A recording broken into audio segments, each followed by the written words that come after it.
Naxçıvan Ali Məclisinin deputatı Əli Abbasovun mandatının ləğv edilməsi ciddi müzakirə yaradıb.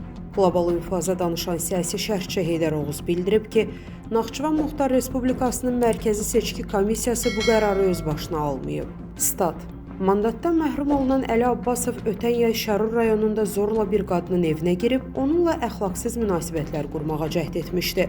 Sözsüz ki, mövcud xarakterli adamın deputat mandatı daşıması doğru değildi. Amma bundan əvvəlki Naxçıvan rəhbəri, prezidentin xüsusi nümayəndəsi Fuad Nəcəfli bu adamı qoruyur, onun barəsində ölçü götürülməsinə imkan vermirdi. Nəticədə Naxçıvanda bir çox insan əxlaqsızlığa himayədarlıq edən Fuad Nəcəfli barədə xoş fikirlər söyləmir. Bütünlükdə Azərbaycan hakimiyyətinin adına xələl gəlirdi. Görünür, yeni nümayəndə bu tendensiyanın qarşısını almaq üçün Əli Abbasovun mandatına xitam verməyi daha məqsədə uyğun bilib. Üstəlik, Fuad Nəcəfli komandasında məişət əxlaqsızlığına görə cəzalandırılan ilk məmur Əli Abbasov da deyil.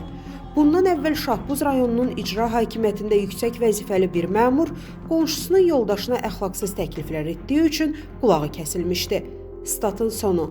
Əziz izləyicilər, xəbərlərdən məlumat əldə etmək üçün kanalımıza abunə ola bilərsiniz.